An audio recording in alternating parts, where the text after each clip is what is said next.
മൂന്ന് ഗഡുക്കളായിട്ടാണ് തദ്ദേശ സ്വയംഭരണ സ്ഥാപനങ്ങളിലെ ഫണ്ട് കൊടുക്കുന്നത്. ആ മൂന്നാം ഗഡു കൊടുക്കാതെ ഇറങ്ങിപ്പോയ ആളുകളാണ് ഇപ്പോൾ സമരം ചെയ്യുന്നത്. ഞങ്ങൾ ഒന്നാം ഗഡു കൊടുക്കുന്നതിനുള്ള നടപടികൾ പൂർത്തിയാക്കി വരികയാണ്. ഒന്നാം ഗഡു കൊടുക്കും, ഉടൻ വിതരണം ചെയ്യും. അല്ല, ഒന്നാം ഗഡു കൊടുക്കുമെന്ന് തീരുമാനം എടുത്തിട്ടുണ്ട് സർക്കാർ, ഉടൻ വിതരണം ചെയ്യും.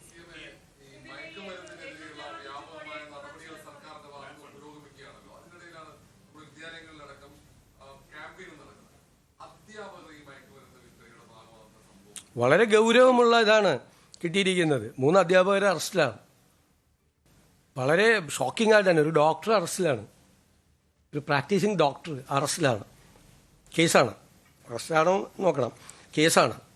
വലിയ ഷോക്കിംഗ് ആയിട്ടുള്ള കാര്യമാണ്. അധ്യാപികമാർ കൂടി ഇതിൽ ഉൾപ്പെട്ടിട്ടുണ്ടെന്ന് പറയുന്നത് എത്രമാത്രം ഈ ലഹരി മരുന്ന് വ്യാപിപ്പിച്ചിട്ടുണ്ടെന്നും അതിൻ്റെ നെറ്റ്വർക്ക് എത്ര വലുതാണെന്നുള്ളതിൻ്റെ ഒരു വലിയ ഇതാണ് റിയാക്ഷൻ. അപ്പോൾ തൂഫാൻ നടക്കുന്നത് കൊണ്ടാണ് അതിശക്തമായി കർശനമായി ആ പദ്ധതി സർക്കാർ നടപ്പാക്കുകയാണ്. നമ്മളൊരു പ്രയോറിറ്റി പ്രോഗ്രാമാണ് തൂഫാൻ എന്ന് പറഞ്ഞാൽ ഗവൺമെൻറ്റിൻ്റെ.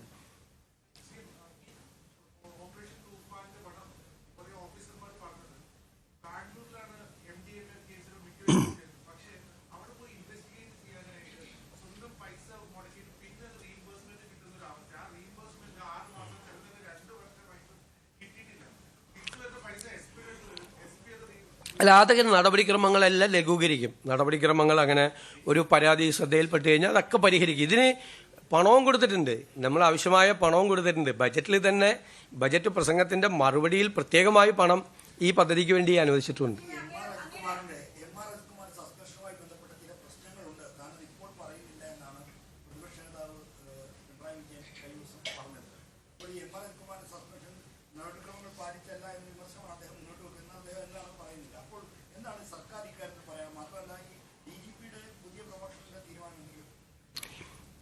നമ്മൾ ആ കേസൊക്കെ ഒരു ധൃതിയും കൂടാതെ സമചിത്തതയോടുകൂടി ഏകാഗ്രതയോടുകൂടി കാര്യങ്ങൾ മനസ്സിലാക്കി SIT രൂപീകരിച്ച ആദ്യത്തെ മന്ത്രിസഭാ യോഗത്തിൽ ആ SITയുടെ അന്വേഷണത്തിൻ്റെ ആദ്യത്തെ റിപ്പോർട്ട് കിട്ടി. ആദ്യത്തെ റിപ്പോർട്ടിലെ കാര്യങ്ങൾ അനുസരിച്ചുകൊണ്ട് അവരെ ബന്ധപ്പെട്ട ഉദ്യോഗസ്ഥരെ സസ്പെൻഡ് ചെയ്തു. പിന്നീട് രണ്ടാമത്തെ റിപ്പോർട്ട് കിട്ടി. ആ രണ്ടാമത്തെ റിപ്പോർട്ട് DGP പരിശോധിച്ച് ഈ അഡീഷണൽ DGPക്ക് അദ്ദേഹത്തെ കേൾക്കാനുള്ള അവസരം കൊടുത്ത്, മനസ്സിലായില്ലേ, നടപടിക്രമങ്ങൾ പൂർത്തിയാക്കി നടപടിയെടുത്തു. ആഭ്യന്തര മന്ത്രിയെ കണ്ട്, ഞാൻ കണ്ടു, ഫയൽ കണ്ട് നടപടിയെടുത്തു. എല്ലാ നടപടിക്രമങ്ങളും പൂർത്തിയാക്കിയിട്ട് അതിൻ്റെ ഇടയിൽ കുറേ മാധ്യമങ്ങൾ അദ്ദേഹത്തെ രക്ഷപ്പെടുത്താൻ വേണ്ടി മുഖ്യമന്ത്രി ആഭ്യന്തരമന്ത്രിയും കൂടി ശ്രമിക്കുന്നു എന്നൊക്കെ ഒരുപാട് വാർത്ത കൊടുത്തു. 2 മാസമാണ് ഗവൺമെൻറ് വന്നതിന് ശേഷം ആദ്യത്തെ മന്ത്രിസഭാ യോഗത്തിലെടുത്ത തീരുമാനം 2 മാസം തികഞ്ഞപ്പോഴേക്കും അത് നടപ്പാക്കി. ഇപ്പം മാധ്യമങ്ങൾ പലതരത്തിലുള്ള വാർത്തകൾ കൊടുത്തു. മാധ്യമങ്ങളെ വാർത്ത അനുസരിച്ച് ഒരാളെ പിറ്റേ ദിവസം രാവിലെ സസ്പെൻഡ് ചെയ്യാൻ പറ്റുമോ? അതുകൊണ്ടാണ് CAT സെൻട്രൽ അഡ്മിനിസ്ട്രേറ്റീവ് ട്രൈബ്യൂണലിൽ പോയിട്ടൊരു സ്റ്റേ പോലും കിട്ടാതിരുന്നത്. എന്തുകൊണ്ടാണ്? നടപടിക്രമങ്ങൾ പൂർത്തിയാക്കി ഭംഗിയായിട്ടാണ്, ചിട്ടയായിട്ടാണ് അത് ചെയ്തത്. ഞാൻ നിങ്ങളോടന്ന് പറഞ്ഞല്ലോ, നിങ്ങളിങ്ങനെ ധൃതി കൂട്ടല്ലേ. ഗവൺമെൻറ്റിൻ്റേതായ നടപടിക്രമങ്ങളുണ്ട്, ഒരു പ്രൊസീജിയർ ഫോർമാലിറ്റീസ് ഉണ്ട്. ഒരു ഉദ്യോഗസ്ഥനെതിരായി നമുക്ക് നടപടിയെടുക്കാൻ പറ്റുമോ? റിപ്പോർട്ട് കിട്ടാതെ, നമ്മുടെ കയ്യിൽ റിപ്പോർട്ട് കിട്ടാതെ. ആദ്യത്തെ റിപ്പോർട്ട് കിട്ടിയപ്പോൾ ആദ്യത്തെ ഉദ്യോഗസ്ഥന്മാർക്കെതിരായി നടപടിയെടുത്തു. രണ്ടാമത്തെ റിപ്പോർട്ട് വന്നപ്പോഴാണ് ഇദ്ദേഹത്തിൻ്റെ ഇൻവോൾവ്മെൻറ്റ് എന്താണെന്ന് 1, 2, 3, 4 ആയിട്ട് നമ്മുടെ മുമ്പിൽ വന്നത്. അതിൻ്റെ പുറത്തല്ലേ നമുക്ക് നടപടിയെടുക്കാൻ പറ്റുള്ളൂ. മാധ്യമങ്ങളിൽ വാർത്ത വന്നുകൊണ്ട് പിറ്റേ ദിവസം കയറി ഗവൺമെൻറ് നടപടിയെടുത്താൽ ഗവൺമെൻറ് കോടതിയിൽ കേസ് വരുമ്പോൾ എന്തു പറയും? എപ്പോഴും പ്രൊസീജിയർ ഫോർമാലിറ്റീസ് EPLൻ്റെ ജോലി ഗവൺമെൻറ്റിൻ്റെയാണ്. ഗവൺമെൻറ് അത് ചെയ്തതിന് എത്രമാത്രം വിമർശനങ്ങളാണ്. ഒരാഴ്ചയെ 10 ദിവസം വൈകി എന്ന് പറഞ്ഞുകൊണ്ട് എന്തെല്ലാം കാര്യങ്ങളാണ് വന്നത്. നിങ്ങൾ ആലോചിച്ചാൽ മതി. ഞാൻ മാധ്യമങ്ങളെയൊന്നും വിമർശിക്കുന്നില്ല. ബഹളം ഉണ്ടാകല്ലേ. ഞാൻ മാധ്യമങ്ങളെയൊന്നും വിമർശിക്കുന്നില്ല, ഒരു മാധ്യമങ്ങളെയും വിമർശിക്കുന്നില്ല. പക്ഷെ നിങ്ങളൊരു ആത്മപരിശോധന നടത്തണം.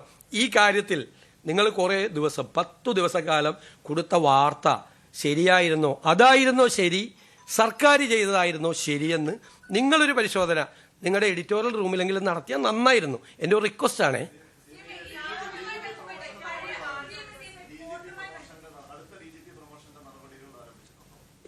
അതൊക്കെ ആസ് യൂഷ്വൽ അതൊക്കെ നടക്കും. നടത്തി കഴിയുമ്പോൾ നിങ്ങൾ അറിയിക്കാം.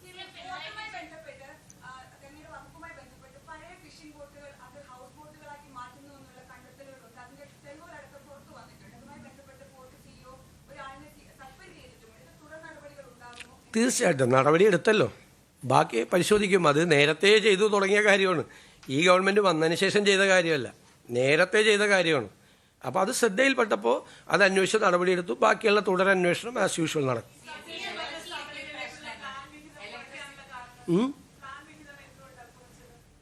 പ്ലാൻ വിഹിതമൊന്നും കുറച്ചിട്ടില്ല, അതൊക്കെ തെറ്റായ കാര്യം. പ്ലാൻ ആദ്യത്തെ ഗഡു കൊടുക്കാൻ പോവല്ലേ. പ്ലാൻ വിഹിതം കുറച്ചതിൻ്റെ കാര്യം അസംബ്ലിയിൽ എത്ര പ്രാവശ്യം പറഞ്ഞാണ്. 35,000 കോടി രൂപയുടെ പ്ലാൻ ഉണ്ടാക്കി വെച്ചിട്ട് അതിൽ 20,000 കോടി ഇല്ല. കേന്ദ്ര സർക്കാരിൽ നിന്ന് കിട്ടിയേക്കും റവന്യൂ ഡെഫിസിറ്റ് ഗ്രാൻഡ് 14,000 കോടി. കേന്ദ്ര സർക്കാർ 16ാം ധനകാര്യ കമ്മീഷൻ 2.8% കേരളത്തിന് തന്നേക്കും. അപ്പോൾ 2.32 കിട്ടിയുള്ളൂ. അപ്പോൾ 5,000 കോടി പോയി. 20,000 കോടി ഇല്ല. ഞാൻ പറഞ്ഞാൽ എത്രയോ പ്രാവശ്യം പറഞ്ഞാണ്, ഒരു ധനകാര്യമന്ത്രിയും ഫേസ് ചെയ്യാത്ത ക്രൈസിസ് ആയിരുന്നു. എന്നിട്ട് ഞങ്ങൾ 5,000 കോടിയെ കുറച്ചുള്ളൂ പ്ലാനിൽ നിന്ന്. എന്നിട്ട് SC/STയുടെയും ഫിഷറീസിൻ്റെയും നിലനിർത്തുകയും ചെയ്തു. 35,000 കോടി പ്ലാൻ ആയിരുന്നുവെങ്കിൽ അവർക്ക് എത്ര കിട്ടുമായിരുന്നു, അവർക്കൊരു ദോഷവും വരാതിരിക്കാൻ വേണ്ടി ചെയ്തു. സ്വാഭാവികമായിട്ടല്ലേ 20,000 കോടി ഇല്ലാത്ത 20,000 കോടി എവിടെ നിന്നുണ്ടാക്കും? അല്ല, അത് പരിശോധിച്ചുകൊണ്ടിരിക്കുകയാണ് നമ്മൾ. സ്പിൽ ഓവർ ചെയ്യണ വർക്കുണ്ട് ഇപ്പുറത്തേക്ക്, അതിൻ്റെ പൈസ കൊടുക്കും നമ്മൾ. നിങ്ങളിത് ഞാൻ പറയാം, സോഷ്യൽ മീഡിയയിലും അല്ലാത്ത മാധ്യമങ്ങളിലും വരുന്ന വാർത്തകളാണ്. നിങ്ങൾ കഴിഞ്ഞൊരു 3 കൊല്ലമായിട്ട് ഈ ഓരോ ഗഡുവും കൊടുത്തിരിക്കുന്ന സമയം ഒന്ന് പരിശോധിക്കുക. നമ്മളൊരു കാര്യം റിപ്പോർട്ട് ചെയ്യുമ്പോൾ ഒന്ന് പഠിക്കുകയും കൂടി ചെയ്താൽ നല്ലതാണ്. കഴിഞ്ഞ 2-3 വർഷം, ഞാൻ എന്നോട് റിക്വസ്റ്റാണ്, 2-3 വർഷങ്ങളിൽ ഇത് ആദ്യം ഒരു ഫിനാൻഷ്യൽ ഇയർ തുടങ്ങുമ്പോൾ കൊടുക്കേണ്ടത് എപ്പോഴാണ് കൊടുത്തത്, ഡിസംബറിൽ കൊടുക്കേണ്ടത് എന്നാ കൊടുത്തത്, ഡിസംബറിൽ കൊടുക്കേണ്ടത് 3ാം ഗഡുവാണ്. ആ 3ാം ഗഡു കൊടുത്തു കഴിഞ്ഞാലുള്ള മാർച്ച് 31 ഫിനാൻഷ്യൽ ഇയർ തീരുകയാണ്. ഇത് ഫിനാൻഷ്യൽ ഇയർ തീരുന്നതിൻ്റെ തലേദിവസം കൊണ്ട് കൊടുക്കുകയാണ്. പിറ്റേ ദിവസം ട്രഷറി അടയ്ക്കുകയാണ്. അങ്ങനെയൊക്കെ ചെയ്തൊരു സംസ്ഥാനമാണിത്. മനസ്സിലായേ? നമ്മൾ കൊടുക്കുക, നമ്മുടെ ഗവൺമെൻറ് വന്നാണ് ഇത് നമ്മൾ പരിശോധിക്കണം. അതായത് 16ാം ധനകാര്യ കമ്മീഷൻ ഒരു പ്രശ്നം കൂടി ഉണ്ടാക്കിയിട്ടുണ്ട്. അതുകൊണ്ട് നിങ്ങൾ മനസ്സിലാക്കിക്കോ, കേരളത്തിൽ റൂറൽ ഏരിയ കുറവാക്കിയിട്ടാണ് കാണിച്ചിരിക്കുന്നത്. 300 കോടിയാണ് റൂറൽ ഏരിയയ്ക്ക് കൊടുത്തിരിക്കുന്നത്. കാരണം കേരളത്തിൽ സെൻസസ് ടൗണുകളുണ്ട്. സെൻസസ് ടൗൺ പലതും പഞ്ചായത്താണ്. ഈ സെൻസസ് ടൗൺ എന്ന് പറഞ്ഞുകൊണ്ടാണ് അതെല്ലാം അർബൻ ഏരിയയിലേക്ക് കൊടുത്തു. അപ്പോൾ സത്യത്തിൽ റൂറൽ ഏരിയയിലേക്ക് കൊടുക്കാൻ പൈസ ഇല്ല. ഈ കേന്ദ്രത്തിൽ നിന്ന് വരുന്ന ഫണ്ടിന് ഒരു പ്രശ്നം കൂടിയുണ്ട്, അത് ടൈഡ് ഫണ്ടാണ്, പല നിബന്ധനകളും ഉണ്ട്. അപ്പോൾ ഞങ്ങൾ കേന്ദ്ര ഗവൺമെൻറ്റുമായി ബന്ധപ്പെട്ട് 16ാം ധനകാര്യ കമ്മീഷൻ ഇങ്ങനെ കേരളത്തിലെ റൂറൽ അർബൻ നിർവചനം അവരുടെ തെറ്റാണ് എന്ന് ഞങ്ങൾ ബോധ്യപ്പെടുത്തി ഞങ്ങൾ കേന്ദ്ര ഗവൺമെൻറ്റുമായിട്ടുള്ള ചർച്ച കൂടി നടത്തിക്കൊണ്ടിരിക്കുകയാണ്. സെൻസസ് ടൗൺ എന്ന് പറഞ്ഞിട്ട് അതെല്ലാം ടൗൺ ആണെന്ന് പറഞ്ഞിട്ട് അർബൻ ഏരിയയിലേക്ക് വെച്ചിരിക്കുകയാണ്. അത് പഞ്ചായത്തിന് കൊടുക്കാൻ പറ്റില്ല. ഈ സെൻസസ് ടൗൺ എല്ലാം പഞ്ചായത്തിൻ്റെ കീഴിലുമാണ്. ഒരുപാടെണ്ണം വളരെ മുനിസിപ്പാലിറ്റിയുടെയും കോർപ്പറേഷൻ്റെ കീഴിൽ തെറ്റായ ഒരു അസസ്മെൻ്റാണ് 16ാം ധനകാര്യ കമ്മീഷൻ നടത്തിയത്. അതിൻ്റെ ഒരു പ്രതിസന്ധി കൂടിയുണ്ട് മുനിസിപ്പാലിറ്റികളും കോർപ്പറേഷൻ നേരിടുന്നുണ്ട്. അത് പരിഹരിക്കാനുള്ള നടപടികൾ കൂടി ഞങ്ങൾ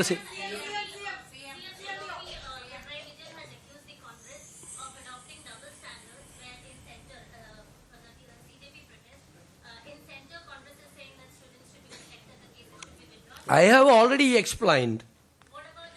He has written a letter and I have that letter was forwarded to Honorable Home Minister.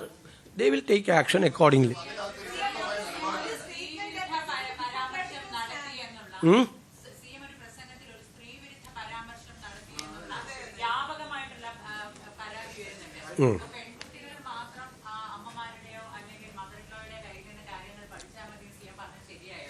നിങ്ങളെല്ലാം വാർത്ത കൊടുത്തു. നിങ്ങൾ ആരെങ്കിലും അതിൻ്റെ വിഷ്വൽ കണ്ടോ? വിഷ്വൽ കണ്ടിട്ടാണോ നിങ്ങൾ വാർത്ത കൊടുക്കുന്നത്? പലരും പ്രതികരിക്കും. കാരണം പലരുടെ ആളുകളായിട്ട് പ്രവർത്തിക്കുന്നവരാണ്. പലരും പ്രതികരിക്കും. അതായത് പൊളിറ്റിക്കൽ കറക്റ്റ്നെസ്സിനെ കുറിച്ച് സ്ത്രീവിരുദ്ധ പരാമർശം നടത്തിയെന്ന്. ഇനി നിങ്ങൾ കേട്ടിട്ടില്ലെങ്കിൽ ഞാൻ ആ പ്രസംഗത്തിൻ്റെ ഭാഗം വായിക്കാം. ഞാൻ ചില അമ്മമാരോട് പരാതി പറയും. എൻ്റെ പ്രസംഗത്തിലാണ്. ചില അമ്മമാർക്ക് അവരുടെ പ്രത്യേകമായ ഡിഷ് ഉണ്ടാവും, പ്രത്യേകമായ ഭക്ഷണം അവർക്ക് മാത്രം ഉണ്ടാക്കാൻ പറ്റുന്നതാണ്. അറിയാമല്ലോ, നിങ്ങളുടെയൊക്കെ അമ്മമാർ പ്രത്യേകമായിട്ടുള്ള ഉണ്ടാക്കി. എൻ്റെ അമ്മ എനിക്ക് ഉണ്ടാക്കി തന്നിട്ടുണ്ട്. അമ്മ മരിച്ചിട്ട് 27 വർഷമായിട്ടും എൻ്റെ നാവിൽ എൻ്റെ അമ്മ എനിക്ക് ഉണ്ടാക്കി തന്ന ടേസ്റ്റ് എൻ്റെ നാവിലുണ്ട്. ഞാൻ അത് വെച്ചുകൊണ്ടാണ് പറഞ്ഞത്. പക്ഷേ അവരുടെ മക്കൾക്ക് അത് പകർന്നു കൊടുക്കുന്നില്ല. ആ മക്കളെ കൊണ്ട് കൂടിയോ അല്ലെങ്കിൽ മകൻ്റെ ഭാര്യയായി വരുന്ന ഒരാൾക്കെങ്കിലും ആ ഭക്ഷണത്തിൻ്റെ പ്രത്യേകത പകർന്നു കൊടുക്കാൻ കഴിയണം. അവരുടെ മക്കൾക്ക് അത് പകർന്നു കൊടുക്കണം. മക്കളെന്ന് പറഞ്ഞാൽ പെൺമക്കൾ മാത്രമായിട്ട് എവിടെ അടയാളപ്പെടുത്തിയേക്കണം? അല്ലല്ലല്ല, കേട്ടോ, നിങ്ങൾ ആദ്യത്തെ സെൻറ്റൻസ് കേൾക്ക്. അവരുടെ മക്കൾക്ക് അത് പകർന്നു കൊടുക്കുന്നില്ല എന്നാണ് പറഞ്ഞത്. ആദ്യത്തെ സെൻറ്റൻസ് അവരുടെ മക്കൾക്ക്. മക്കളെന്ന് പറഞ്ഞാൽ പെൺമക്കൾ മാത്രമാണോ? അല്ലല്ല, മക്കൾക്ക് പകർന്നു കൊടുക്കുന്നില്ല എന്നാണ് പറഞ്ഞത്. അതും കൊടുക്കണം. വീട്ടിലേക്ക് പുതിയതായിട്ട് വരുന്ന ആളാണ് മകൻ്റെ ഭാര്യ, അവർക്കും കൊടുക്കണം എന്ന് പറഞ്ഞതിൽ എന്ത് സ്ത്രീവിരുദ്ധതയാണ്? അല്ലല്ല, അതെന്താ? മക്കൾക്കെന്ന് പറഞ്ഞാൽ തെറ്റാണോ? അതിഥി പുതിയതായിട്ട് വരുന്നതല്ലേ? ഞാൻ പറഞ്ഞിട്ട് അത് കൊടുക്കണമെന്നാണ്, മക്കൾക്ക് കൊടുക്കണമെന്ന് പറഞ്ഞാൽ അതെല്ലാം പെട്ടില്ലേ? നിങ്ങൾ മൈക്രോസ്കോപ്പ് അല്ലല്ല, കുറച്ച് ആളുകൾ മൈക്രോസ്കോപ്പിക് ലെൻസുമായിട്ട് വെച്ചിട്ട് എന്തെങ്കിലും ഉണ്ടാകുന്ന നോക്കണം. മക്കൾക്കത് പകർന്നു കൊടുക്കണം. ഞാനതിൽ ഉറച്ചു നിൽക്കുന്നു, മക്കൾക്കത് പകർന്നു കൊടുക്കണം എന്നാണ്. ഇങ്ങനെയുള്ള കാര്യങ്ങൾ സംസാരിക്കുമ്പോൾ അതിൽ നിന്ന് ഈ കൗശലത്തോടുകൂടി ഈ സ്ത്രീവിരുദ്ധ എന്ത് സ്ത്രീവിരുദ്ധ പരാമർശമാണുള്ളത്? ഒരമ്മ മക്കൾക്ക് അവരുടെ കാര്യം പകർന്നു കൊടുക്കണമെന്ന് പറയില്ല. നിങ്ങൾ ഇത്രയും താഴോട്ട് പോകരുത്. എടാ, നിങ്ങൾക്ക് എന്നെ വിമർശിക്കാനുണ്ടെങ്കിൽ വേറെ എന്തെല്ലാം കാര്യങ്ങളുണ്ട്. ഇല്ലാത്തൊരു കാര്യം ഊതി വീർപ്പിച്ച് ഞാൻ പറയാം, നിങ്ങളുടെയൊക്കെ ക്രെഡിബിലിറ്റി പോകും. അല്ലല്ല, വെയിറ്റ് എൻ്റെ ക്രെഡിബിലിറ്റി ഒന്നും പോവില്ല. എൻ്റെ വിശ്വാസ്യതയും എനിക്ക് ഈ നിലപാട്. എന്നിട്ട് പറയാണ്, ഞാൻ സ്ത്രീകളെ KSRTC ബസ്സിൽ കയറ്റി 16-ാം നൂറ്റാണ്ടിൽ കൊണ്ട് സ്ത്രീകളെ KSRTC ബസ്സിൽ സൗജന്യം കൊടുത്താണ് കുഴപ്പം. അതെനിക്ക് മനസ്സിലായി. ഞാൻ ഐ ഹാവ് ഓൾറെഡി ആൻസേർഡ്. ഇനി വേറെ എനി മോർ ക്വസ്റ്റ്യൻ? ഇല്ല, ഇത് അനുവദിക്കാൻ പറ്റില്ല. അല്ലല്ല, ഞാൻ വന്നിരുന്നിങ്ങനെ സംസാരിക്കുമ്പോൾ നിങ്ങളെല്ലാവരും കൂടി ബഹളം ഉണ്ടാക്കുന്നത് ശരിയല്ല. നിങ്ങൾക്കൊരു ഡിഗ്നിറ്റി ഉണ്ട്. ഇവിടെ ഇരുന്ന് സംസാരിക്കുന്നത് ഞാനൊരു പൊസിഷനിൽ നിന്ന് സംസാരിക്കുക. നിങ്ങൾ പത്രസമ്മേളനം ഇങ്ങനെ വെറുതെ ബഹളം ഉണ്ടാക്കി. ഞാൻ ഇതുപോലെ ഒരു മുഖ്യമന്ത്രി ഇരുന്ന് തന്നിട്ടില്ല ഇതുപോലെ നിങ്ങളുടെ ഓരോ ചോദ്യത്തിനും മറുപടി പറയാൻ. പക്ഷേ നിങ്ങൾ ആ മര്യാദ നിങ്ങൾ കൂടി കാണി. നിങ്ങൾ എന്ത് ബഹളം ഉണ്ടാക്കുന്നത്? അപ്പം തന്നെ നടപടിയെടുത്തല്ലോ. എനിക്കാണ് കത്തയച്ചത്. അപ്പം തന്നെ ഇമ്മീഡിയറ്റ് ആയിട്ട് തെറ്റായ ഒരു കാര്യമാണ് അവർക്കെതിരെ പ്രചരിപ്പിച്ചത്. അപ്പം തന്നെ നടപടിയെടുക്കാൻ തീരുമാനിച്ചു.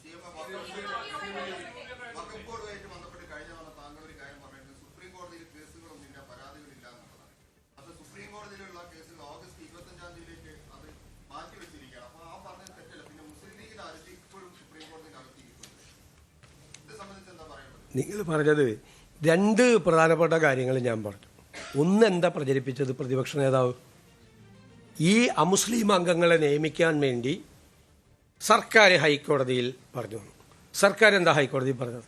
ഇപ്പോൾ വന്ന കേസ് തള്ളിക്കളയണമെന്നാണ് പറഞ്ഞത്. ആണല്ലോ. അതിൻ്റെ അർത്ഥം എന്താ? ഇപ്പോൾ ഉള്ള 4 കേസുകൾ തള്ളിക്കളയണം ഹൈക്കോടതി. വഖഫ് ബോർഡ്, അദ്ദേഹം മുഖ്യമന്ത്രിയായിരുന്ന സമയത്ത് നിയമിച്ച വഖഫ് ബോർഡ് നേരെ സുപ്രീം കോടതി പോയി. എന്നിട്ട് അവരെ പ്രവർത്തനം ഫ്രീസ് ചെയ്തു ഹൈക്കോടതി. എന്നിട്ട് പറഞ്ഞു സംസ്ഥാന സർക്കാർ കേസ് തള്ളിക്കളയണമെന്ന് ആവശ്യപ്പെട്ടിട്ടും ഹൈക്കോടതി അത് തള്ളിക്കളയാതെ അവരുടെ പ്രവർത്തനം മന്ദീഭവിപ്പിച്ചു എന്ന പ്ലീസ് നോ പറഞ്ഞു, കൃത്യമായിട്ട് പറഞ്ഞു. അപ്പോൾ സംസ്ഥാന സർക്കാർ ഈ കേസ് തള്ളിക്കളയണം എന്ന് ഹൈക്കോടതിയിൽ പറഞ്ഞു വന്ന പിന്നെ എന്താ അതിൻ്റെ അകത്ത് വിവാദം? രണ്ടാമത്തെ കാര്യം ഈ വഖഫ് ബോർഡ് LDF സർക്കാർ വെച്ച വഖഫ് ബോർഡ് അവിടെ പറഞ്ഞെന്താണെന്നറിയോ? ഞങ്ങൾ ചെയ്തോളാം, ഈ 2 പേരെ കൂടി വെച്ചുകൊണ്ട്, അമുസ്ലിങ്ങളായ ആളുകളെ കൂടി വെച്ചുകൊണ്ട് ഞങ്ങളിത് പുനഃസംഘടിപ്പിച്ചു കൊള്ളാം. മൂന്നാമത് പറഞ്ഞൊരു കാര്യം അറിയാമോ? ഇത് പുതിയ സർക്കാർ അത് ചെയ്യാത്തത്, അത് പുതിയ സർക്കാർ വന്നതുകൊണ്ടാണ് അത് ചെയ്യാത്തത്, ഈ 2 അമുസ്ലിങ്ങളെ വെക്കാത്തത് എന്നാണ് വഖഫ് ബോർഡ് പറഞ്ഞത്. അതിൻ്റെ കംപ്ലീറ്റ് ഡീറ്റെയിൽസ് ഉണ്ട്. ഇനി ഇത് കൂടി കേട്ടോ.